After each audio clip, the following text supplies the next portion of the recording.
Let's go with SCL.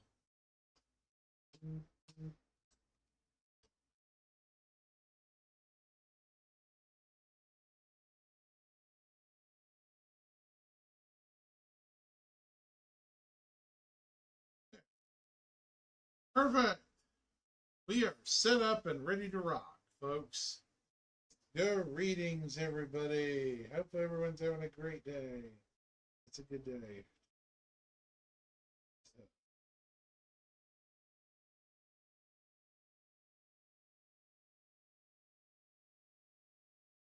Okay. Wait, why is it not showing my face?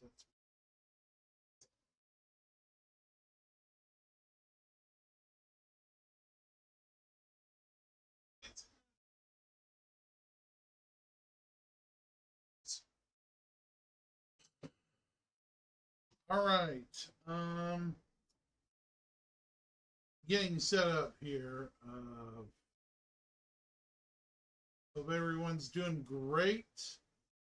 Great today.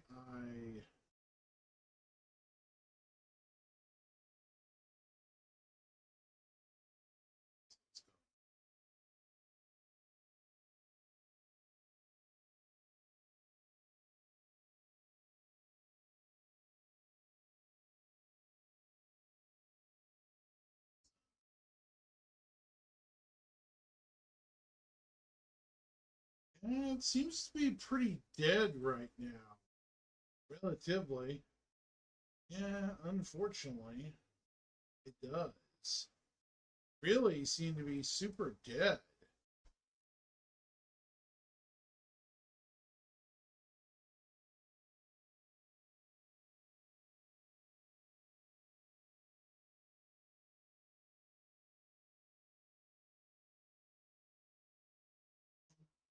All right.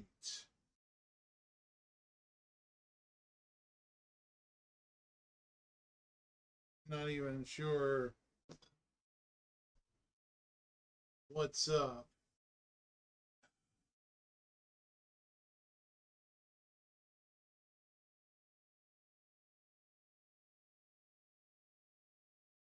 Normally, I'm not even up this early, so this is kind of new for me. So, you have to pardon me, chat. I mean, eesh, being one of those interesting weeks.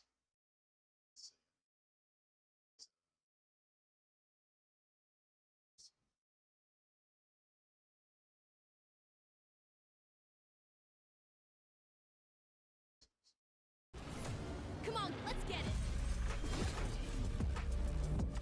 Mute this.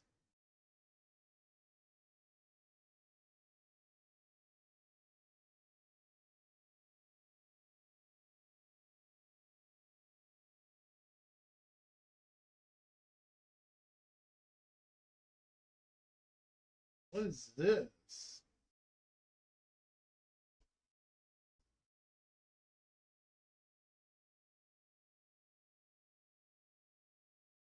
Oh.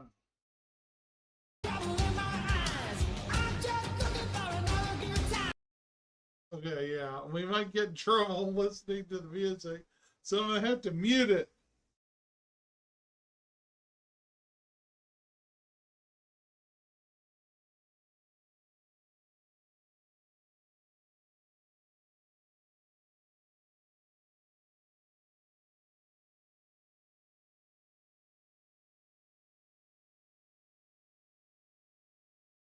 There we go. We're good. We are live, folks. Yes, we are. Why is okay? This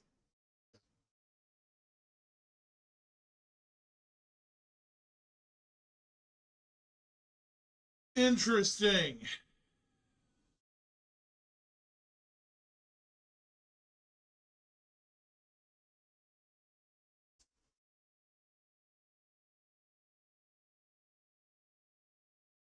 I muted it just in case there's some sort of audio I can't, utilize. So sorry about that, chat. It's just, yeah. I'm not stupid enough, you know.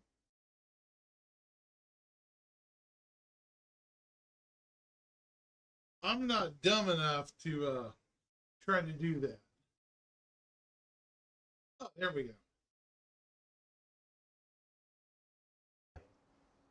I want to be real clear. That was not like an official thing. We didn't license the song or anything. That was just us goofing off in our free time, which is why you won't see it on any of the official channels or anything like that. And we'll delete it from the replay here. But yeah, okay. Show starts in about 3 minutes and 50 seconds. We're gonna. Honestly, we're just gonna sit here. We're just gonna sit here quietly and stare at the clock, same as you. So let's all do that, and we'll see you in 3 minutes and 35 seconds, everybody. Bye.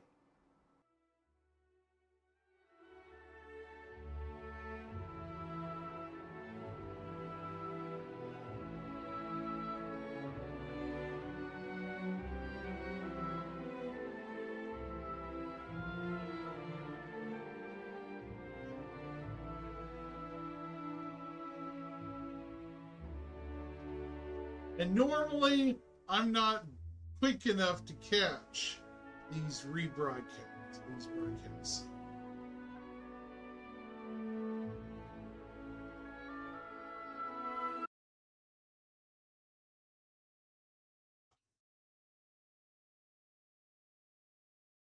Oops. Did they kill the video?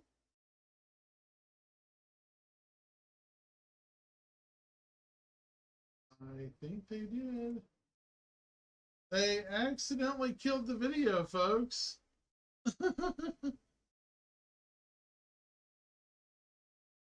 Aw, boo.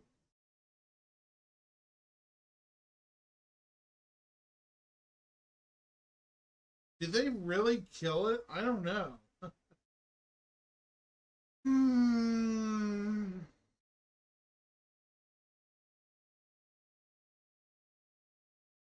There's no way.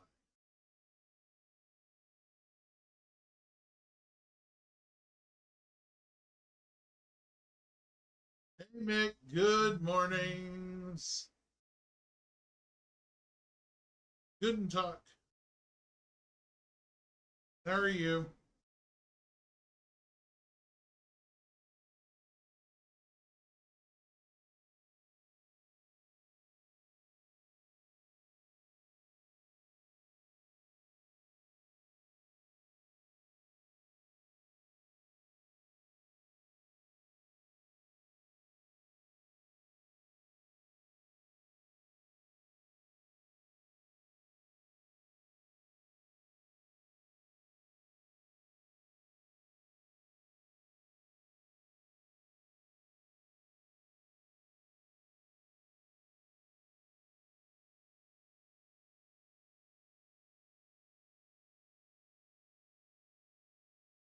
So I guess we're waiting another.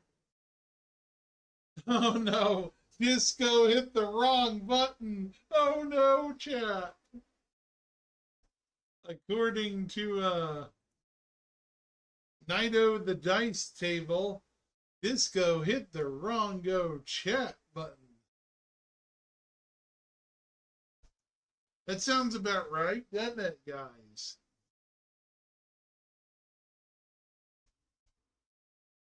Can I just say I want this undersuit color, please? I mean, really, come on. It actually looks awesome, so yes, please, more of this.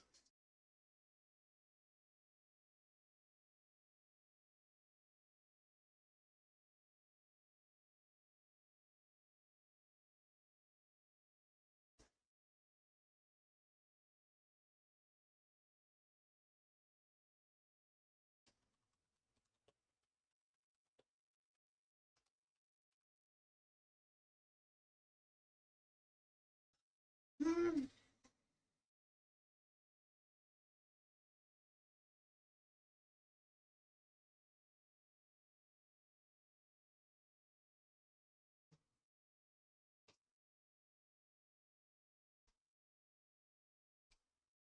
Uh,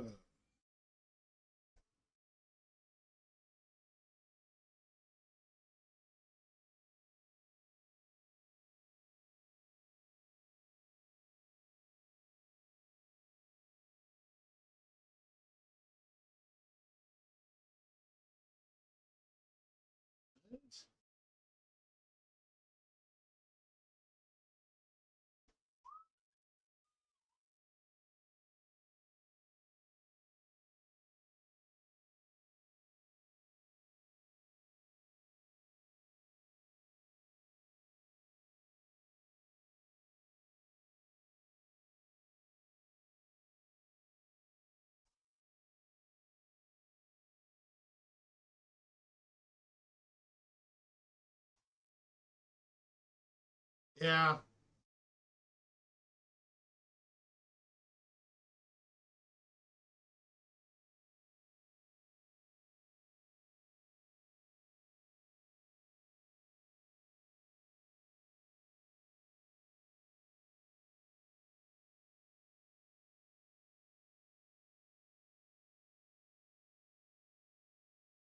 Should I shift to a different camera to see if it works, maybe? I don't know. Maybe. What do you think? Or should I just wait it out, you think?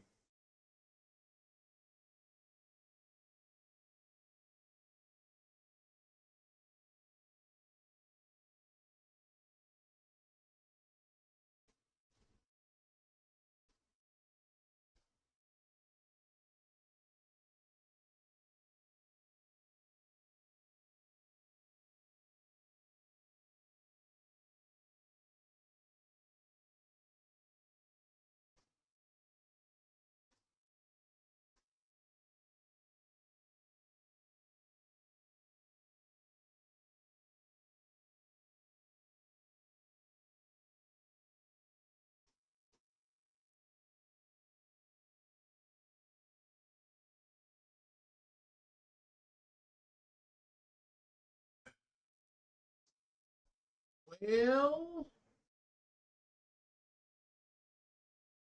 it's saying offline, but I doubt it highly.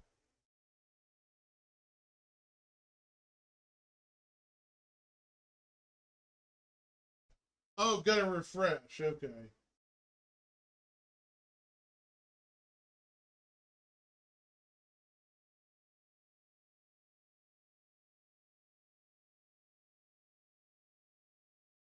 Oh, I guess I did. Sorry, ads, folks. Sorry. Apologies. Yeah, you're good. You're good. You're just Mr. Background person today. The little ancillary areas that are kind of off to the side of these distribution centers, not Yeah, the big yeah. heaping building. Yeah, so we've got the compounds, or FOBs as people call them, and we're just focusing on that, and we created a new kind of location archetype with these separate to the DCs, but we're using the content that we made from the DCs to an extent. It's one of those things where we build modularly so that we can reuse these things in multiple different configurations, and that's exactly what we'll be doing today. So without further ado, because there's way too much ado as it is, let's switch over to the screen share. And I'm going to turn it over to Master of Ceremonies, John Griffiths. What are we looking at? So this is, for people who play the distribution centers, this sits outside of them on the peripheral. As kind of like, after you've got through the security defenses, you'll probably have to go here for the first part of the mission before going into the distribution center themselves. So this thing you've already seen, and we're going to take this as our base. But yeah, this is basically how we set them up in levels. So we have the actual base unit, ignore whatever that is, and then we have these overlays that sit on top. So it means that we keep the same base, but the overlay switches. So it's kind of, yes, you can be modular in your kits, but you can also be modular on the next level up, which is quite nice. So I've already done a bit of setup, and we're going to go over here to number 2. So one of these already exists, and we're just going to do another variant of them. So to answer the question in chat, what does FOB stand for? In our term, we use forward operating base. So those who were guessing forward operating base in chat, correct. I saw another pretty good field operation base, absolutely applicable name, but yeah, forward operating base is what we refer to them as. So in this version that I've already done, we needed to make it look more abandoned, and before I was talking about how things we change then have an impact on other disciplines like design, like lighting, sound, that kind of thing. So for this version, we were trying not to change too much because time pressures and such, and resource. But in this case, what we can get away with doing is just changing the tint. So these were yellow, they were this color in the original, and we can increase the wear and the dirt, so we get kind of a different look straight away without really doing a lot, which is really handy for us. I'll just go back over to the one that we're going to be working on, just so I can demonstrate that. But if we grab this building here, let's just where I muted help us off so you can actually see. Dink! And then in here, where are you? Where? So if we bring this down and back up, so you can see quite easily how we can make things feel or look different just by moving a slider, which is really handy for us. Obviously there's lots of other things, and I won't be able to get into absolutely everything today, but things like you could, if I turn the layers on, that would help. Things like we could change what number it is. So maybe this is number 8, and there you go. It's changed to a number 8. So things like decals on the ground, we could move these around. We have dirt in different places than we have before. But what we really want to do today is change this substantially. So I'm not going to really be thinking about level design and where all the markup needs to go. But let's just do something that's a bit different, using parts that we already have that you've probably seen before, and then we can get it down onto Planet. You can see that process, or at least how we used to do it, and how we go from A to B, as it were. This is where I issue the same disclaimer we issue every single time, because again, every show is Sammy's first show. Nothing, absolutely nothing in game development is made in less than an hour. Not well or good or enjoyable or shippable anyway. So we're going to show a very abbreviated, a very condensed version that doesn't have any of the peer review, that doesn't have any of the, calling Con and Antoine from the level design team. Is this right? And they're just like, no, it's not. So as we can see now, you pulled out. The first thing you started with is you pulled out those big tanks. Yeah. So I think for me, so things to kind of keep in mind are the building we want to keep and the walkways around it, because this is where we have, our spawn closets. So this is where the AI would pop out of, and it makes sense that out of everything that's on this platform, that the building stays. That's the purpose. That's the reason why we're going there. Now this doesn't have an interior at the moment, so we won't be changing anything inside. But that would also be something that you could change quite easily, putting a new interior to That it. is essentially a very big spawn closet right there. Yes, yeah. And again, it's always difficult to know. Somebody has watched everything we've made for the last 11 years, and so they can audit a 2-year degree in game design. And somebody has just this is their first or second show or whatever, and they've never heard what a spawn closet is. So a spawn closet is basically a place to generate AI from, so you don't have to have recurring bad guys just pop out of the middle of nowhere, which breaks immersion. So whenever you're building any FPS level, or even a spaceship level in certain situations, you build spawn closets in places for the ships or people to come from that are believable, they're conceivable, and you don't question it. Yeah, other than saying, "Wow, a bunch of guys were on lunch break inside that room, weren't they?" Yeah. Yeah. So you might be saying, well, why, John, are you not deleting everything? Because you might need it later. Yeah, exactly. I'm just deleting it because this is how I work, and everyone works differently. I quite like having stuff to one side that we could probably just drag back on later if need be, or we could group it and use it somewhere else. Right now I'm trying to just clear out this area so in the other ones, we have some build-up, but what else could we put here that would kind of change the silhouette of the overlay itself? Zorp says, "I was born in a spawn closet." It's awkward. First time chatter. It's the first thing Zorp's ever offered to the show. Wow. Good job, Zorp. It's only up from here, isn't it? Hard to go much lower.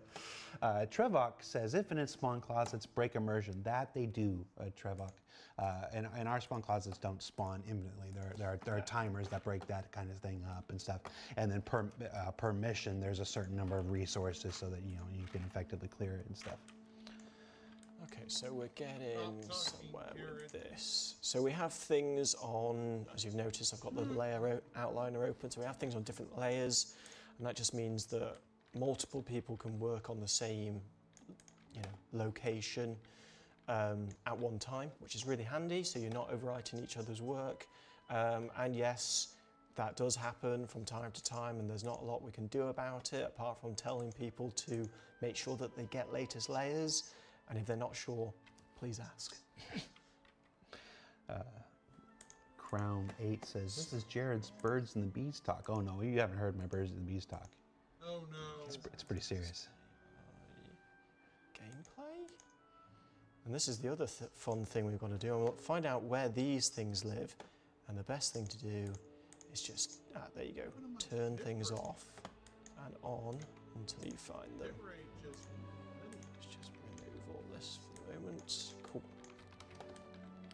So now we have a huge gaping hole, and oh, don't forget the lights. So all the lights are still there, so we just need to get rid of them. And I think I'm just gonna blow these away because we only have an hour. You So just got done saying how you don't like to delete anything. I Just know, move it off to the side. but in this case, lighting would have to come back in and Fair. change it to, or adapt what they had to what we have, or what we are going to put in here. So it's a bit of column A, a bit of column B. At the end of this, we should just send the monstrosity to Chris Campbell and be like, can you light this, please? Yeah. Waste an hour of his life. Maybe a bit longer than an hour. Okay, so we've made... Well, until he figured out that this wasn't. Yeah. So we've made a hole, and that's great. Let's turn some layers off so we don't change them going forwards. I'll give that a save. It's only Carl asks, does the editor allow multi-select merging so you can, at least temporarily, merge the building and walkways into a single entity for the purpose of movement, copying, and placement? Yes, it does. Yes, it does. So what we can do is we can grab this and say this thing, and then we can put them into a group, call it whatever, and then we have this, and you can move the whole thing around. So yeah, we will group things a lot, Yeah. which is very handy. I would be surprised, and I'm going to say this, and somebody's going to point out a software that doesn't do it, but I would be surprised in any layer-based software that doesn't allow the ability to group, because any subsequent work of significant depth and time is going to get really crazy with the layers, and you've got to be able to group layers. Yes. Yep. Surely that's just standard. Yeah. Although, again, there's going to be some software out there that doesn't, and somebody's going to Yeah. point it out in Sorry, chat in a I'm few being minutes. so quiet, Sean. I don't know what's Cool. going on. So you could go for something like that. That's changing it quite significantly. We now have, a point of interest on the horizon as you're coming in. It's quite tall. At the moment, it's yellow. So something like that could work. And in terms of the actual layout of the space, it sort of fits. We still have this sunken area. Maybe we could tart it up a little bit. You're just leaving lights floating everywhere, man. Yeah, we'll deal with that It's all right, it's in all a moment. But I'm just reusing parts that, if we look over here, these are from the DCs, and so it's kind of like, well, what can I reuse from other places? I've also got, where is it? So Mapper asks, does your job also imply 3D modeling, or is it only using assets made by other teams or build levels? Sorry for the Interestingly, this is not John's job. John's job is the 3D modeling. And the overseeing of the teams who make the 3D modeling. The arrangement of these things is usually done by a level designer. I wanted a level designer, and they weren't interested, so I had to settle for John. So I would say yes and no to that. I would say, did that? Will it? No. I would say that, yes, level design, they do the white box, and then we follow that as best we can. Obviously, some assets are bigger or smaller than you originally think they're going to be. And so what can we do to massage them into place. There we go. I think that the misnomer is that it's you only do this or they only do that. Yeah. We make hybrid gameplay teams where it's people of multiple disciplines, and the more each person understands of the other disciplines, even if it's not technically your job, the more you understand of their discipline, the easier the shorthand becomes, the easier it is to communicate, the easier they can say, oh, like that thing at there, and goes, yes, I understood why you did that, so I can replicate that here, and stuff like this. So, which is why John can do a show like this for us, when, yes, in all likelihood, it would probably be more appropriate for a level designer to be here. But I hadn't done a show with John in a while. Forget the joke I had before. The truth is I haven't done a show with John in a while, and I missed him. And I'd been asking him to do this for about 6 weeks. Yeah. So I don't do 3D modeling really as part of my you're a day lead now. job. You're a lead Yeah, leave that to the professionals. Which you used to be. Which I used to and then you be. became a lead. Yeah, and now I do the jobs that no one wants to do. No, I enjoy doing that work. No, we're joking about it here, but there is a very real thing in game development. It's not just game development, it's in any corporate environment where, as you're working your way up, eventually there's a point where you become leadership, you become management, and you get to do less and less of the day-to-day stuff that got you into the business, got you into the industry. And it's always a struggle. We've had several people who have been promoted to lead, and then they have to do responsibility, they have to do HR stuff and reviews and management and stuff, and they're like, well, I was a very good artist, or I was a very good programmer, I was a very good, but I'm not a very good supervisor. And so they usually then move out of the lead into a position that we refer to a lot of times as principal. Principal is that's somebody that's kind of at the height of the workhorse field, and they get to work kind of on their own a lot of times in silos building stuff. A great example of a principal that you might be familiar with is Zane from the UI team. He's got so much experience and so much talent and skill that we can set him off on a thing, and he can build something like building blocks for us, while other leads lead the team and stuff like this. I'm probably an exception to that. I try to delegate stuff. I've done much better the last year and a half delegating stuff to David. Say hi, David. I don't know if you could hear that. I've done much better in the last 18 months delegating stuff to David, and the result has been ISC's gotten a whole lot better. I pulled myself out of a lot of those responsibilities, so like that. But it's not an easy thing for a lot of people. We're just talking. This isn't a game dev conversation. This is any management conversation. Some people are good leads, and some people are meant to be principals when they reach the certain level. I'm probably closer to a principal, to be honest, because I like doing the work. But I am where I am because it's where I need to be. You're generally a pretty good lead. Oh, that's so kind. When I talk to your guys, and I talk to Ian and stuff, you're a pretty good lead. Not the best. I try to do good by the people I work with. Do you miss getting to spend a lot of time modeling because you're lead? Not. I mean, I think. Not really. I think I am quite happy to let people. I quite like the high level, how do things come together to become this location? The decision making. Where's this going to go? How many do we want? Who's involved? What kind of resource do we have? How are we splitting up the work? I really enjoy that aspect of it. And you don't really get to do that when you're a mid-level doing the modeling. So in a way, I kind of had to work up that and then come here. I've been a lead in other places, but here I feel like I'm near the top of my game in being the best, lead I can be for the people that I'm working with. I was expecting you to just stop God, at the best, so being the best, and diplomatic. just stopping. Yeah, the best. Diplomatic. You called yourself the best. Very No, diplomatic. the best I can be. Diplomatically, I'm the best. So this is kind of annoying because it's like this mesh here. It's got these like holders on it.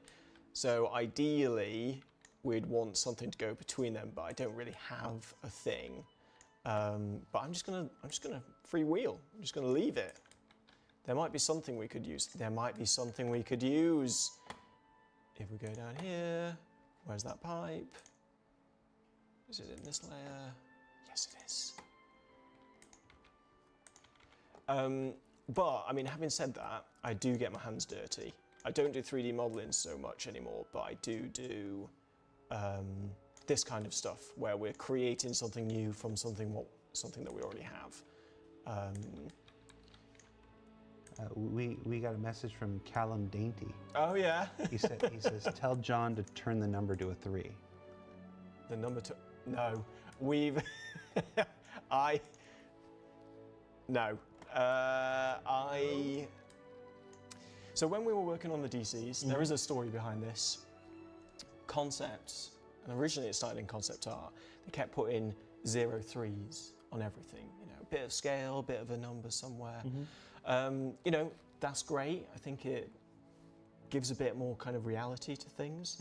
But the problem you then encounter when you're actually in development is that every artist then puts a 0 3 on what they're doing. So you go to a place and all you can bloom and see is 0 Every 3 file everywhere. name is a 0 and 3. everyone thinks they're being original.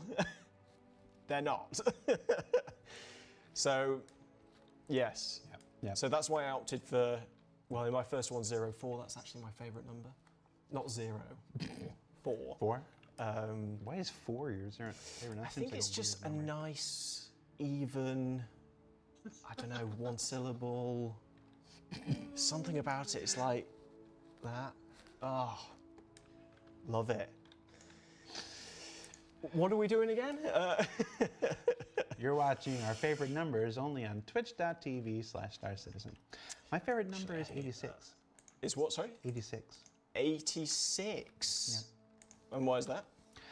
Because I grew up loving an old show on television called Get Smart, and it was a secret agent comedy show, and Maxwell Smart was Agent 86, and he was about as competent as I felt I was. Okay, fair. Which is not very much growing up, so I really related.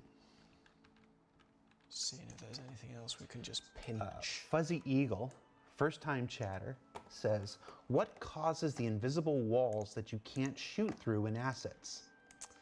Oh, so that would be some sort of, it could be down to a material, or it could be that it's a mesh that's set to transparent and then therefore you can't shoot through it.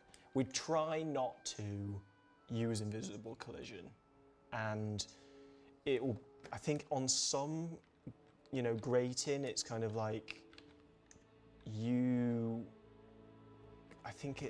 we try, so on this, for example, if the AI is below you, they can't shoot you, and you can't shoot them, because the holes are too small.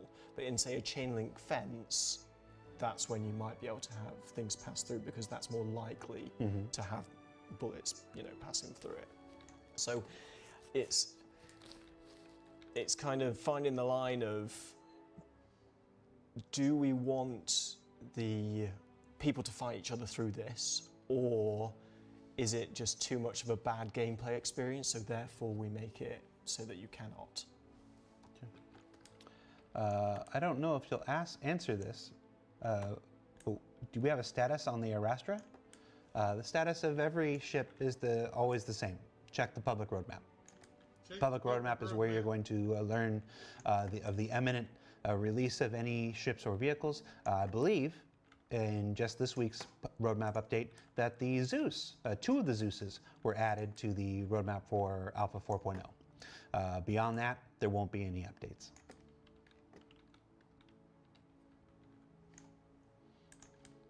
Very much a non-answer, Jared, but okay. So we can build something out of this as well.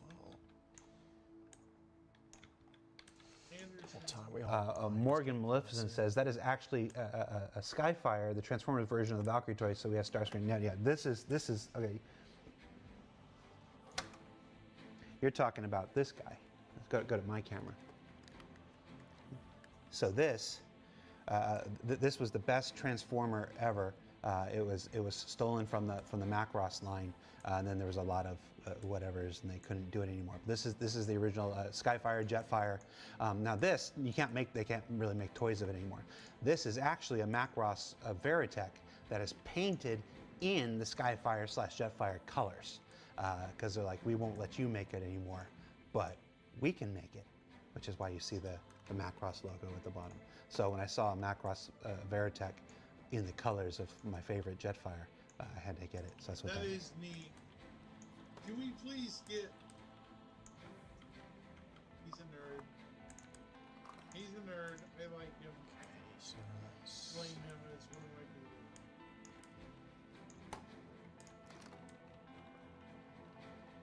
How's this? Now I want sideways operating bases.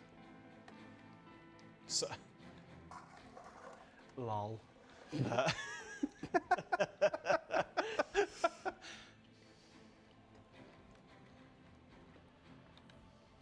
Okay, you know, this is, for a fast job, this is not too bad, you know. Still got time. We've got some silhouette breakup from a distance, which is nice. And then when you get into it, this is not my finest work, but you know, you've still got this downstairs area. You could potentially, you know, ledge grab over that and up there. This is a bit of a death trap though, so maybe I'll bring the stairs back in and have them there, which are here. Now we just need to find the layer, which is this one. Yes, as others have pointed out, if you do have a question for John or myself, preface your question with the word question in capital letters. It helps me pull it out from the rest of the chat. I will remind folks that John is an artist and I'm a dummy who makes videos, so keep your questions appropriate, I guess, for our work experiences. Yes, yeah. So that's a bit better now. I think Khan would, even though he'd probably hate this design, he would at least be like, there's a way out. Because that's what we don't want to do as well. You know, we don't want to send people to dead ends, essentially, because then that's no fun for the people playing. So let's get a longer... Let's call Khan and see if he'll... Fence. Down here, what will we do it? 4 meters? Dun, dun. Just call Khan. Does he even pick up? I don't know, we're gonna find out. I mean, it is Friday at 5:30 there, so. And usually, when a CIG developer gets a call from me, they think it's like the Grim Reaper, like he's asking me to be in a video. He's asking me to be in a video.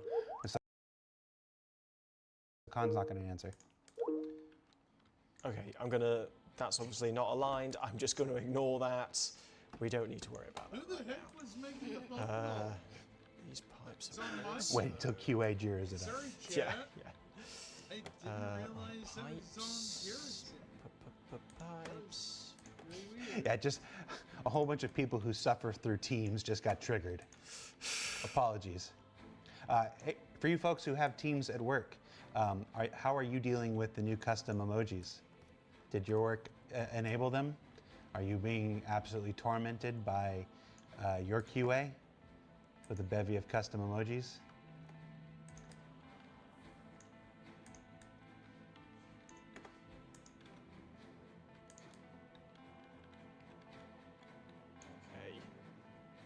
So one of my pet hates, and I'm probably going to do my own pet hate now and not fix it correctly, but I don't like it when things don't terminate correctly.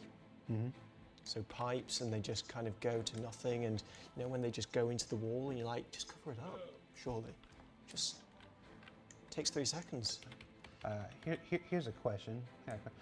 When are we going to see more roads linking bases and garages and stuff? Wow.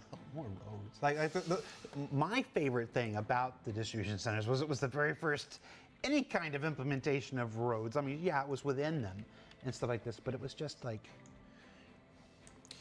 So that was interesting doing that sitcom. So not only did we make the biggest sandbox locations we've got in the game, no one cares about that. The roads thing. Roads.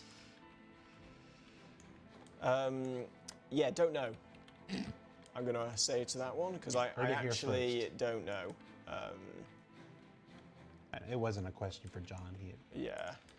I set him up. Roads. People love roads. And in some locations, we do have roads. Yeah, but you can't use them. They haven't been released yet. What are you talking about? The what? Things on Pyro. What things? Like, locations on Pyro have roads. Like what location? Like the train post? Yeah, the outposts. Yeah, So the train posts have roads? some of them have roads going through them. Oh, that's right. Well, those are. They're like tracks. Yeah, Okay. yeah. Some of They're them dirt are- roads. Yeah, but They're very clearly roads. thoroughfares, Yeah, roads. yeah, I get what yeah, you're saying. Yeah. They're not exactly like gravel. No, the they're ground. all tarmac. Oh, yeah. You know, Yeah.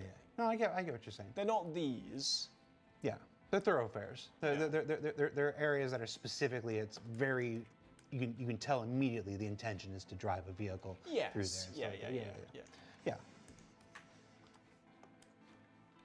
But the broader roads, the linking Let's see the answer to places. cyclists.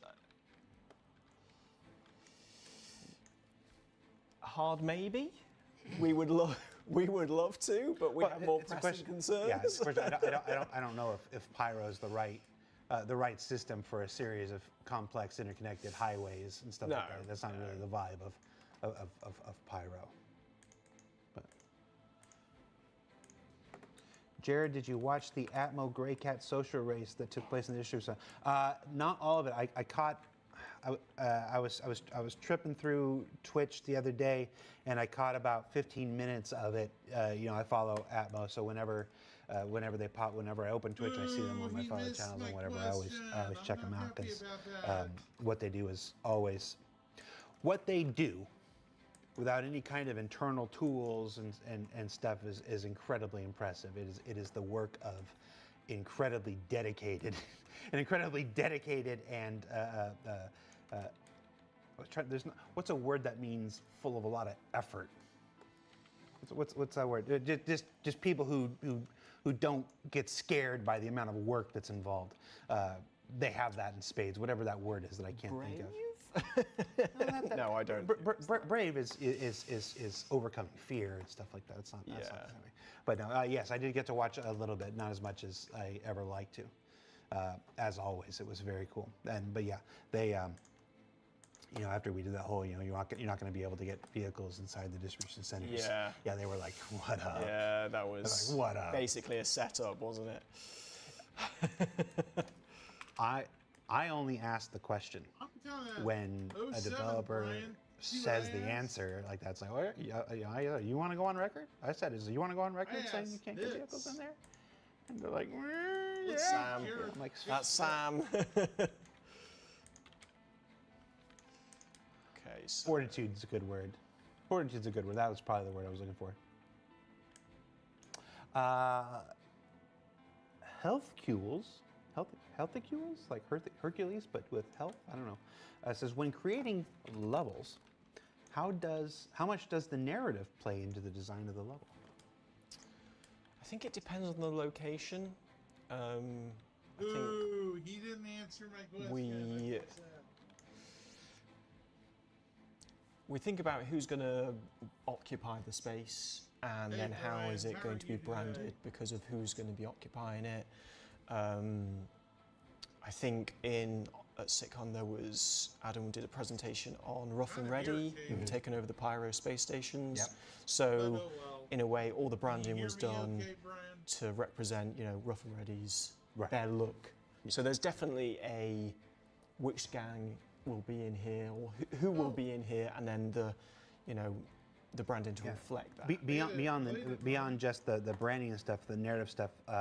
In about 3 weeks, in about 3 weeks on ISC, you'll see we're going to introduce you to a whole bunch of the planet side locations that you're going to encounter in the Pyro system, and you'll see immediately that the farms, the scrap yards, the trading posts that are operated by Yeah. the citizens of Hey, what's prosperity up? are pretty No, differently I'm talking dressed about them on than the this. I'm trying to same get it twisted. same type of locations that are owned by the Headhunters gang, for instance.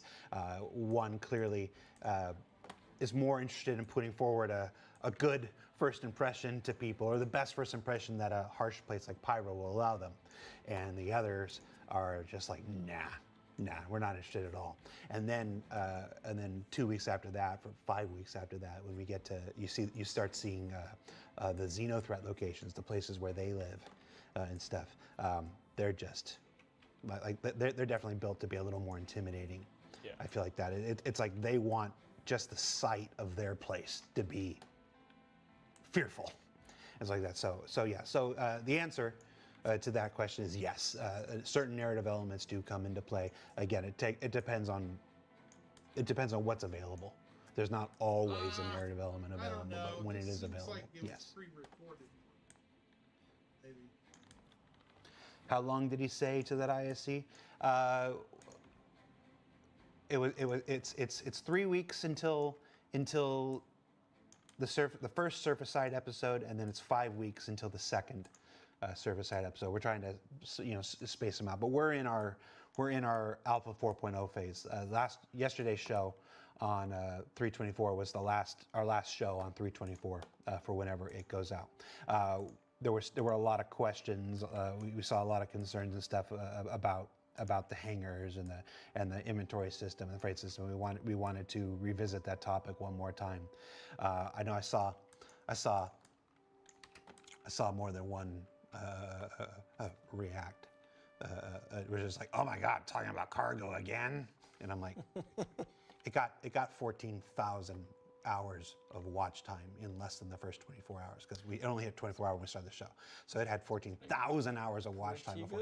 So yeah. So I mean, obviously some people had questions and wanted to know about it. So, but yeah, things like the search system and the removal of the armistice zones for the hangars and stuff like that. So some important information to get out there. So. Okay. How about Apollo's question suggestion? I didn't see Apollo's question suggestion. Sorry. It must have scrolled up while I was talking about other stuff. Question, is ISC now fully dedicated to 4.0? ISC is never fully dedicated to anything. I don't know, Brian. We're going to take a but break. it might not. There's an episode around the top 16 or the top 8 of Ship Showdown, where we take a week and we're gonna talk to Gav Rothery, concept artist extraordinaire who's visually designed more vehicles for Star Citizen than any others. We're gonna take a little break that week and talk to him.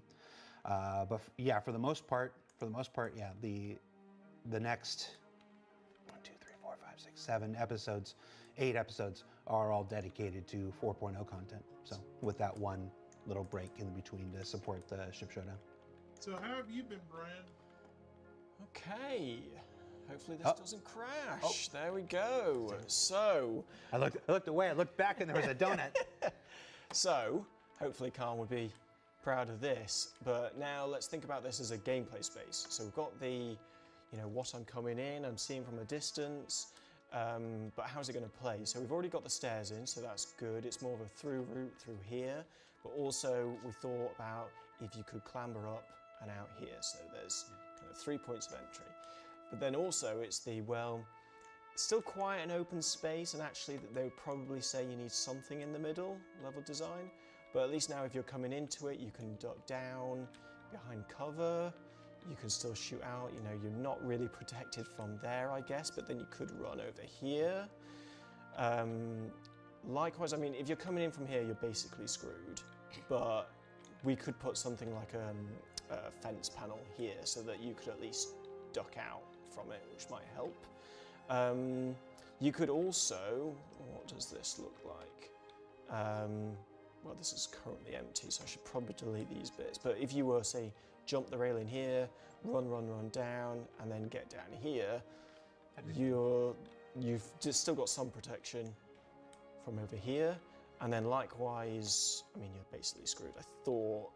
I mean, they probably wouldn't allow this gap, which is fair, because ideally, the AI would use the same cover that you use, and they would probably get stuck there. So we'd probably move that.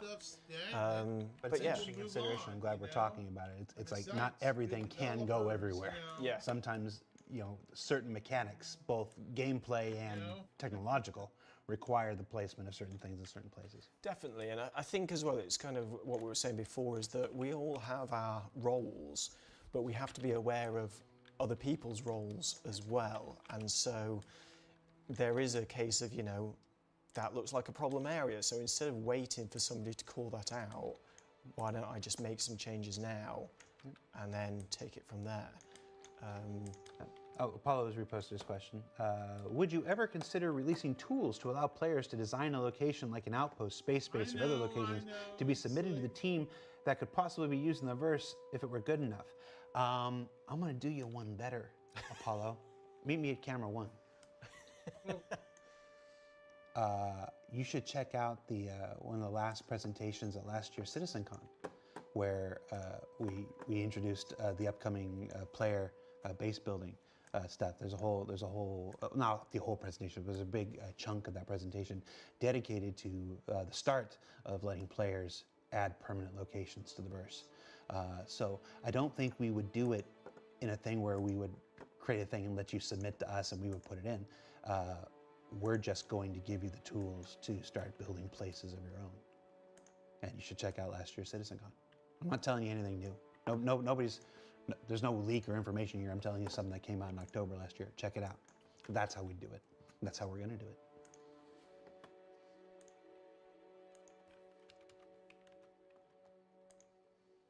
Yeah, there's a good question. Base building when? So, Jared. what I'm doing now, no, it doesn't want to do it. Fine, be like that.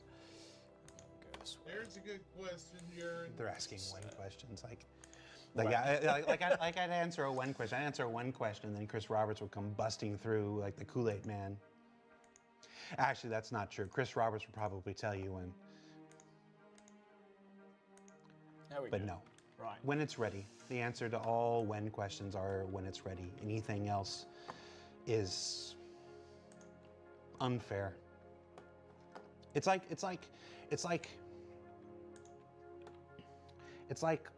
last week. Last week we had the 500th episode of ISC. And I said in the outro hosting that we were targeting 4.0 for something earlier than the end of the year. We are. We are all working towards a release that is sooner than the last week of December, which is I think what a lot of people are saying. Now, is that the same as me saying it's going to be? No, it's not. I don't know when it's going to be. The answer to when it's going to come out is always the same, when we think it's ready. But there's this thing that happens where people ask us when, and then we share. We're targeting, we're attempting, we're all working towards getting it out at this time, and then it doesn't happen at that time, and there are invariably somebody that's like, "Oh, CIG promised." I'm like, that's not the definition of a promise. We told you what we were trying to do, and that's us being honest, and that's us what we're honestly trying to do. Sometimes we just don't make it because that's how game development is. But we do try to be responsible with how many times and how many places we share that information, because if you just keep saying we're trying for this, we're trying for this, we're trying for this, and then they don't happen, they keep happening and stuff like this. It's like there's plenty of people. There are plenty of people who preferred that I didn't say anything at all. Yeah. And because they get their hopes up and then it doesn't make it. So it's a catch-22. It's if we never say what we're trying to do, then people say you're not sharing anything. You're not telling us what you're trying to do. You're not telling us what's going on. And then if I tell you what we're trying to do and then we don't make it, then people go, I wish he hadn't told us. And it's like, I'm on year 10. I'm on year 10 of this. I'm on year 10 of this, so I'm not super phased by it anymore. But it's I'm pretty responsible with it. At the end of last year, I said, I gave a list of things we were targeting for the first 6 months, and those things all came out in the first 6 months. And when I came back the first show of this year, I said the first 6 months of the year again, and those things were out in the first 6 months. So I try to be pretty responsible with my estimates. But yeah, we are targeting, we are trying. Everybody here is working very hard to get 4.0 out sooner rather than later. Yeah. The work for 3.24 does not block the work for 4.0. They're in different streams and whatnot. So we're trying real hard to get it out. We want it out. I mean, okay, it's just going to be real. How badly do you want 4.0? Oh, really? Okay. Yeah, I can't wait. It's going to be great. It's like I comment on the show a lot that we have all the same conversations the backers do. We have all the same feelings the backers do. We just had them 12 weeks earlier. Yeah. We all want this stuff out because we want to move to the next thing and the next thing and the next thing and the next thing. So, yeah, what I said last week still holds true. We are targeting a release earlier than the end of this year, and we're all working very hard to make that happen. So. Okay, so in that interlude, I did another thing that we can do as well, which is use the tint system.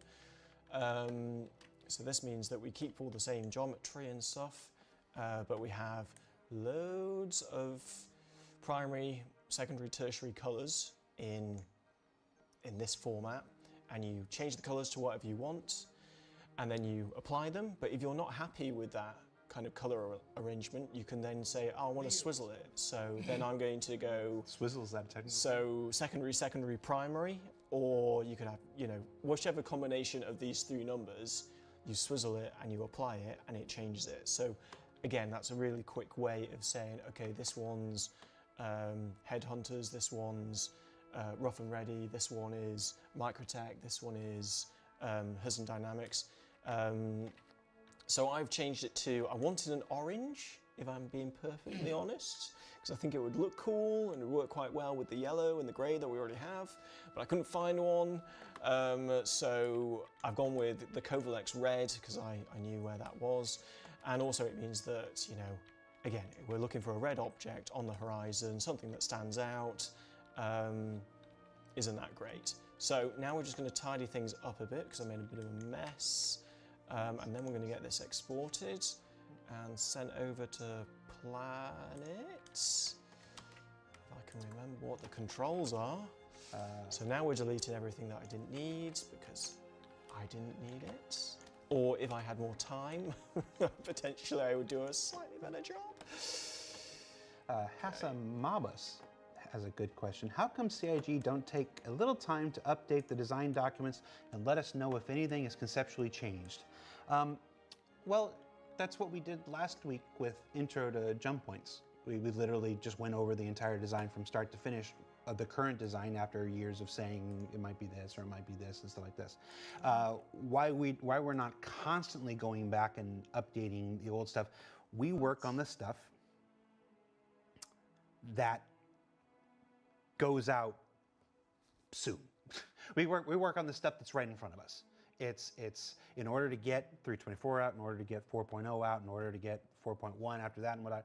Those are where our focuses are. Those are where our focuses are because they have to be. Those are our immediate tasks. They take up all the brain space. They take up all the effort. We work on that stuff. Too much. If you remember, the folks who were here watching the old days of Wingman's Hangar and stuff like that. Wingman's Hangar was a great show, but if we're being completely honest, a lot of things were said in that show that don't apply to Star Citizen today.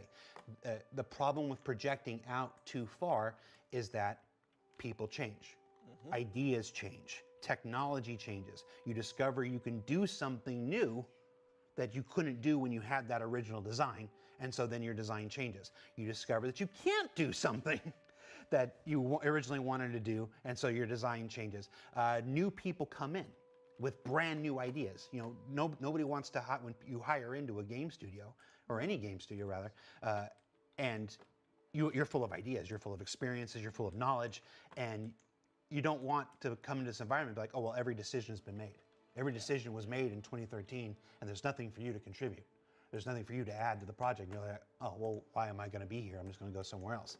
So every new person who joins the project has, not every new people, but a lot of new people who join the project have new ideas, new thoughts and stuff like this. So we like to synthesize all of that information and use it. One of my favorite things about CIG, and I've said this before, is that we're never afraid of the better idea. It's when the better idea comes along, it's the only thing that matters is do we believe it to be a better idea? If we believe it to be a better idea, we go with that. Sometimes it's not. Sometimes we try a thing and it's not the better idea. It's like, well, we all thought it was the better idea. Yeah, now we know it's not. Let's look for another better idea. You know, that's game development, not game construction.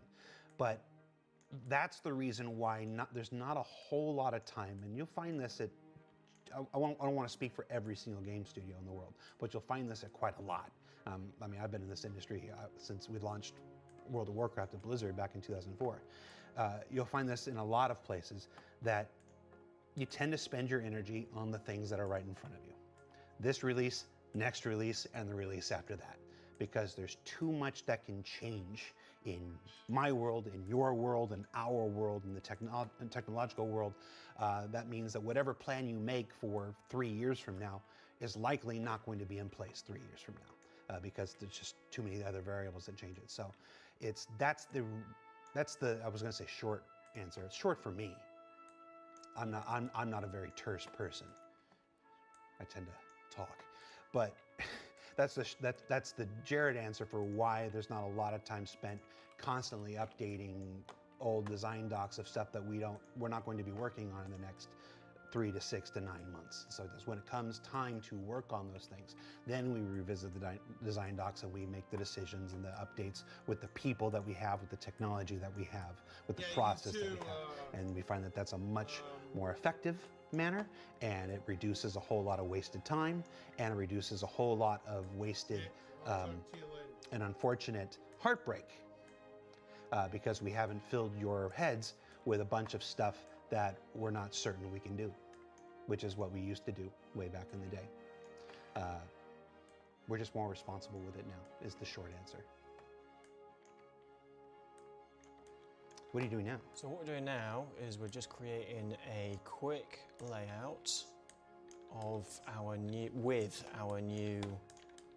overlay. So it's one thing having the overlay, you know, we've changed the silhouette of the place, we've got some new gameplay area in there, but what else can we do to kind of make this more of an established place? So you'll see that we've already got a couple of these already.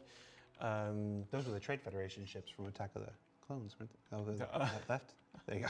No, they're not. Okay, never mind. Yeah, so again, so on the landscape, you're coming in on your ship, you've got a read on the location, and then as you get closer, you're like, yes, I remember this one, it's the one with the 2 red columns. That's great. So what we're doing now is we're just using, again, assets that we already have. So these derelict kind of containers, and we've got these ingress points around the location. But if you just go on head on, with no cover at all, you're just going to get murdered. So it's kind of like, what can we give the player to give them an advantage over the occupants of this space? I'll be right back, chat. So these things will be, act as cover, but also you can get on top of them, so you can have more of a kind of like a higher look over the location. And then we also place them in areas of natural elevation as well, so that you can be on a hill looking in going, okay, well I know I need to go here, maybe I can get in through here, work around and go through there. So okay, so now I'm going to trundle down. Okay, how's it looking now? Can I see any guard paths? Or this fence is blocking the way, so maybe I can go over here. I can climb up onto these boxes. Okay, the guards are not there. Okay, now I'm going to go in, and then you're in it, but you know what you're getting into, as opposed to, I'm just going to land and see how it turns out. So just a little bit of population. So let's just grab all this. This is the nickel version of level design. Any accomplished long-term FPS player will tell you how important FPS design is. It's the length of a corridor, the amount of turns, the number of dead ends, and the number of kill boxes and stuff. There's a reason why, the newest versions of popular games like Halo and Call of Duty and stuff are still revisiting maps from 2002, from 2004 and stuff, because when you get a good map, when you get that map, my favorite was always Wake Island in the original Battlefield 1942. I loved whenever Wake Island came up. I was just like, that's the one that was made for me. Usually because I just put a satchel charge on the bottom of the zero and just hid in the bush and waited for somebody like, oh, the plane's there. And they got in, they're like, I'm so happy. I've got to get a plane, And then I'd let them start taking off. I'd let them taxi. And right as they get like a foot off the ground, I'd blow up the satchel charge and take it away from them. Oh, hello, export failed. I wonder why that is. Really didn't want this to happen, but you're going to actually watch me try and solve an error. If I can get the window open. Oh no. Console commands. Well, that about does it for this week's. Yeah. Last hurdle. Oh, Elamine was so good. Oh wait, it's down here. There it is. Oh, it popped up off screen.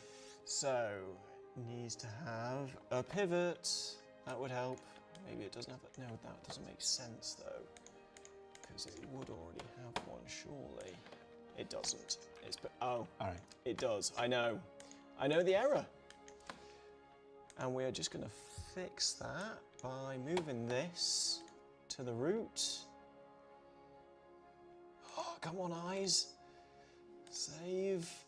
Export. It's not my first rodeo. No, it's not. It's not. That's why he gets paid the big bucks. Says Zeusper talk. Zeusper. So what is the pivot point? It's essentially, so we export things inside of object containers, which is essentially a group that other things can then interpret. So essentially the pivot point is where so you have a pivot on a mesh, it's the same principle, so it's where you're going to rotate or transform from. Jarnator says John doesn't care for Jared's stories. No, he's just British.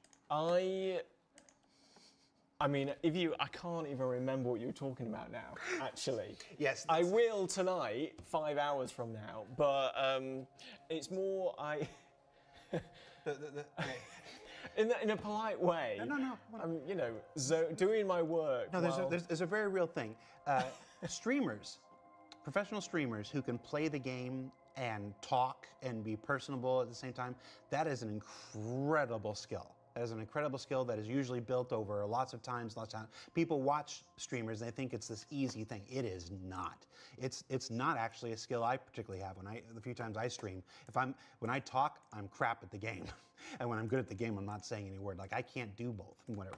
Most people are not professional streamers. So what happens a lot of times when we do these shows, switch to the cool. A lot of times when we have these shows, we usually have me and somebody else here because it lets the person who's at the machine focus on their work and doing their work, and then we provide the peanut gallery commentary. We didn't want to take another person away from their work today, so it's just John and I. So that left more of the peanut gallery stuff on me. So I would venture to say, and John, you're welcome to tell me if you're wrong, that you were grateful for my stories because they gave you a chance to focus on your work. Yes, I am. Yeah. Okay. You can tell me if it's not. You can tell me you hated my stories. I know. I mean, look at the camera and tell Jarnator he's wrong. What? Look at the camera and tell Jarnator he's wrong. Jarnator? You're wrong. There Didn't want to screw your name up live. It's That's okay. why it took so long for me to say. Okay, so let's do some location scouting. So this is Daymar.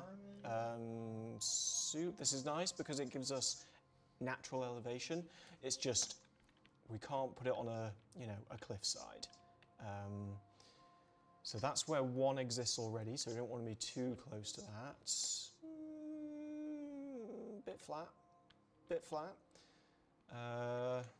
You know what? You know when you think, oh, I'll put it here, and you're like, no, I can't put it in the first place I find.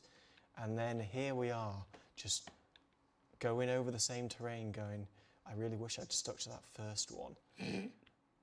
And it's almost like I wish you could put like little flags down. Yeah. I'm gonna keep looking, but I want to put a flag here. Oh, okay. Maybe. It's all right. In the middle, you got nice. You got half of a valley going here. This doesn't look great though with all these things in, but I don't You're think being very artistic I am, right now, and I don't think I can do anything about Just put the that. damn. Yeah, fob down. sorry. Let's just do that. Let's get this thing done. This is why nothing comes out on time. You're the problem. It's me. You're the problem. Cool. Oh God, now I'm in my own head and I'm like, oh, what about this space? What about this space? Because it's also the footprint as well. What the goddamn beastion, John? Okay, we'll do it here. We'll do it. 2 minutes past time. Oh, yes, you're right. Right, so we need a new layer, and it's called new layer, and we should put it in the right place, but we're not going to. And then we're going to use our old tool because we've got another one in development, and we're going to quickly. Hopefully, it doesn't crash. Hello? Okay, it was doing it. Right, so let's just go beep. It doesn't make that noise. That's just me doing it on top. When you've done this 1,000 times, you've got to keep it interesting. Right, here we go. I never make my own mouth noises for videos. Oh. And then we click. Funny weird ones during the video. And hey presto. And that's the Rastar system.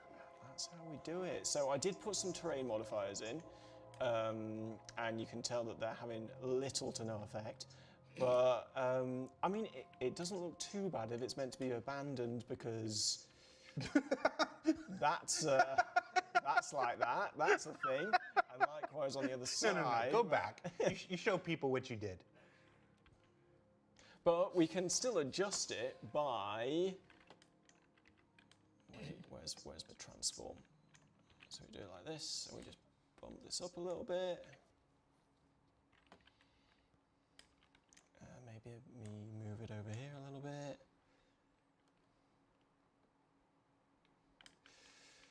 Yeah, this was such a bad place to put it. Right, so let's go the other side.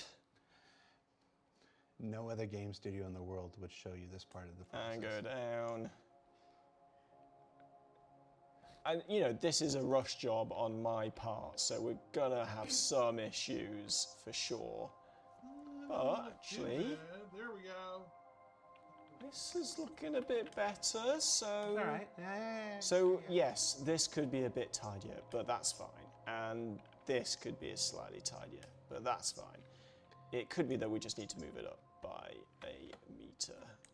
But, you know, not too bad. We've extended the bases already, so that's fine. And we have some of that abandoned look. And we have the natural elevation I was talking about. So, hello, happy accident. No. You did that absolutely intentionally. And then, you know... That was those parameters you put in. In a way, you can we force those? Probably not. We still see the towers from a distance, the color of them. You know, there's plenty of, you could put your ship down actually, you know, a bit bumpy, but out here, safe, protected, make your way in. And then you've got, you know, the containers still, you can make your approach. Yes, it's going to be harder from this side, but you would just go, well, it's a bit barren over here, so I'll go around. And then it's kind of like, well, does it still look good when it's, you know, the sun's back here? Oh, look at that. Let's turn the the old path helper off. We're seeing the LOD things, right? Yes, yeah. We turn the LOD stuff on. I tried it.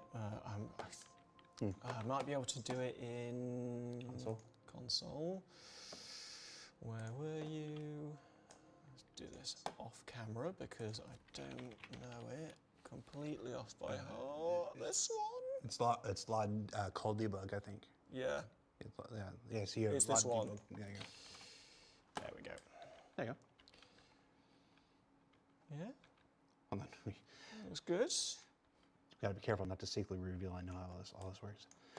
That looks great. Cool. And if the sun's on the other side, okay, maybe go back a step.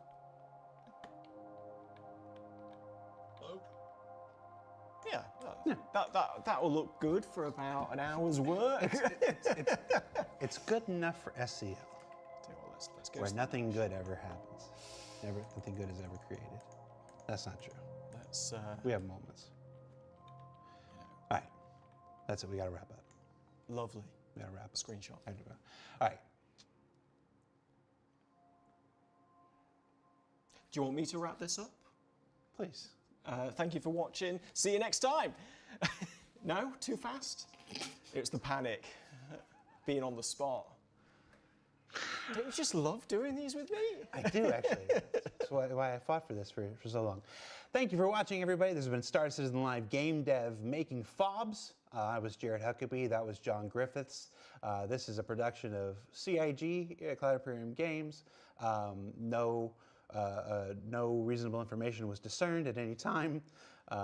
Be sure to tip your waitress. Tell Jarnator he's wrong every time you can. Be sure you tune in, if you haven't, check out this week's episode on Hangars and Freight and Alpha 324. Answers a bunch of questions about the new personal persistent hangars and stuff that are coming alongside. Also, how manual loading and automatic loading works, the search function coming to all the kiosks and stuff like that, and the removal of armistice zones. Well, I guess you don't have to watch it because I just told you everything. Tune in next week. Where we're back to our Alpha 4.0 stories with a look at Pyro space-based activities. Once you go through the jump point, some of the cool things you get to do when you're in space, including, remember, if you watch the public roadmap this week, we revealed asteroid bases and contested zones. You're going to learn all about them next week's show. So be sure to check that out. Contested zones, I'm not usually the hype guy, but contested zones, for my money, are probably the most exciting aspect of 4.0 for me. It's a whole new kind of gameplay experience. So be sure to check that out. Then the next week after that is Fire. We haven't talked about Fire for a while. We're gonna go back and talk about Fire, which is also coming. It's finally making its way to the persistent universe in 4.0. I don't know if that's on the public roadmap or not, but we're talking about that. And then we go back to Pyro down service side with an episode entirely dedicated to the social experience. You might say social experience in Pyro. I'm like, yes, there are things to do in Pyro besides fight. Yes, I know a lot of people are thinking it's just going to be this giant meat grinder of stuff, but there's actually a whole lot of content being built for the not fighter, for the lovers like John Griffiths. And then after that, we take our break for the Ship Showdown with our Gavin Rothery special, and then we're back to Pyro with an episode entirely dedicated to fighting, because I mean, there's a lot of fighting and a lot of cool new stuff to fight with in that episode. So check that out. And then after that, we're just it's engineering and life support and another creature feature and stuff, and it's just lots of cool stuff. The Zeus and MFDs. We got a lot of episodes as we between now and CitizenCon. So I don't know why I felt the need to tell you all that stuff just now, but I did. Hope you're writing it down. I really do keep most of this stuff in my head. Thanks for watching. Take care. If I made a joke in poor taste, don't take it too seriously. We like to have fun here. And always remember that video games are fun. And making video games are fun. And this whole process is supposed to be fun. So if you find yourself skewering to the side of angst and distress and stuff like this, it's okay to take a break. It's okay to take a break and find the fun again.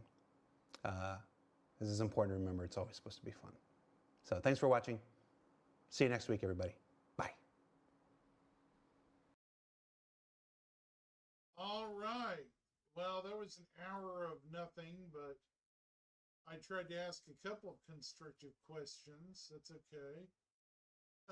Hello over there on Rumble. How are you? Welcome to the ASOS. How you doing?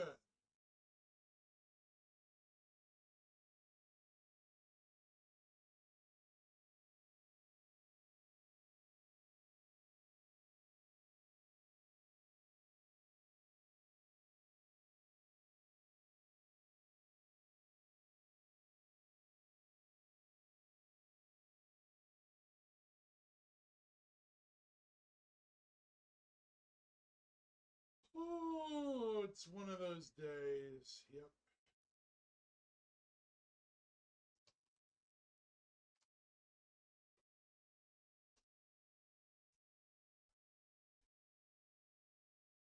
Hopefully my voice is readable.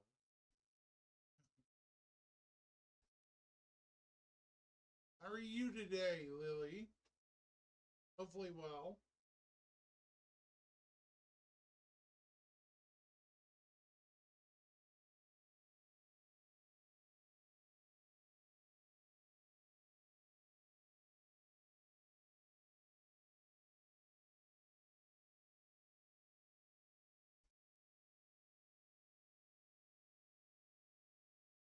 Um,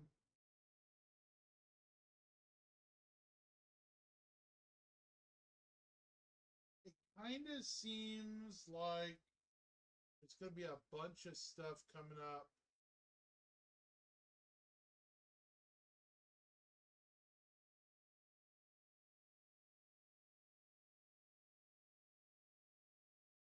Over the next few weeks. Looks like there's going to be some interesting ISCs. We'll just have to see. We'll just have to see.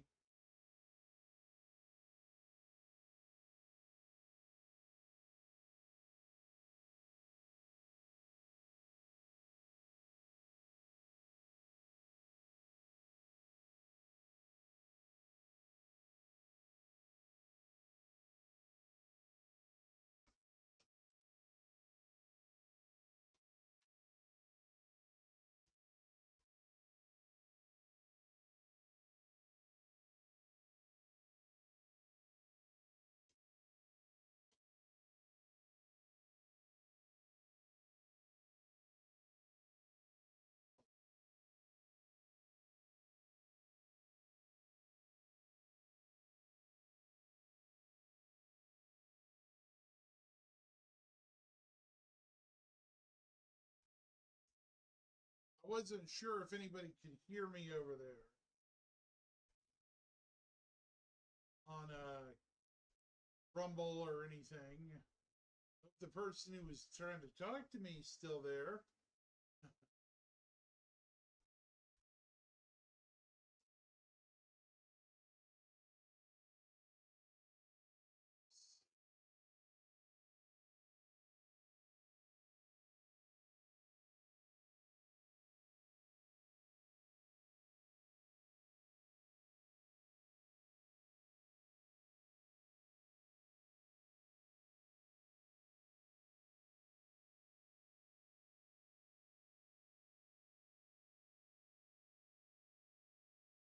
All right.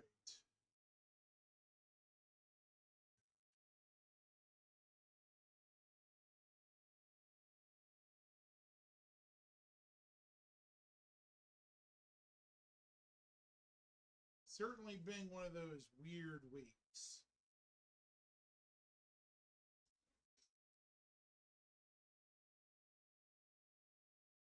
Here in a bit, I'm probably gonna kick off because it's starting to get hot in my room, in my streaming room. Unfortunately, even though I've only been on about an hour or so, because it's so freaking hot in here. I was basically covering SCL early in the day because it was early, you know.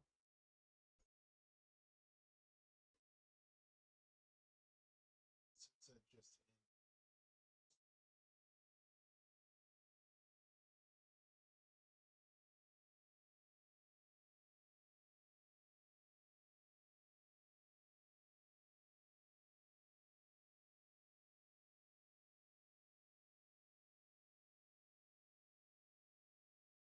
Otherwise, it seems kind of slow today. Kinda.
Yeah. I'm debating staying online or not for a bit. It's just, yeah.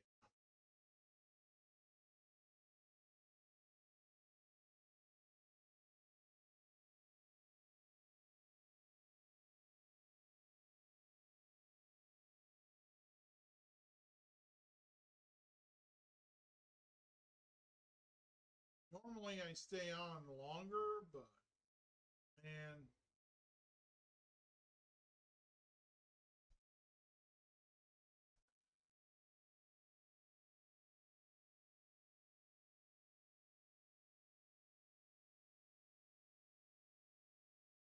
I'm gonna read a channel. I don't know whoever's online.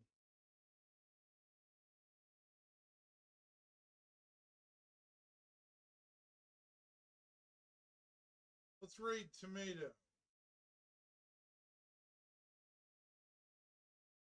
Space Tomato is a good friend.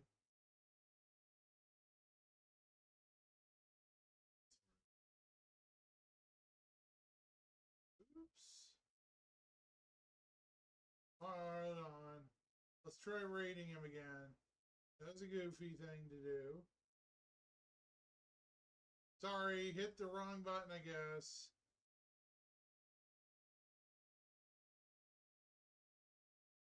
Anyways, folks, I'm going to read Space Tomato since he's a good pal. And I'll see y'all later. Did not